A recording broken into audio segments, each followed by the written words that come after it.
New strain of the bird flu is threatening to drive up the price of eggs even more. We have been telling you about the Churchill County dairy worker who tested positive for the new variant. UNLV public health professor explains how the virus can transmit from cattle to a human.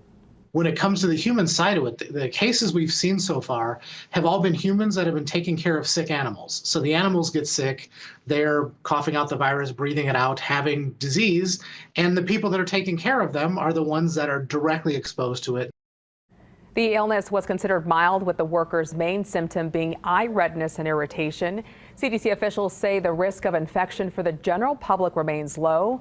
So far here in the U.S., this new strain has resulted in 2 severe human infections and 1 death.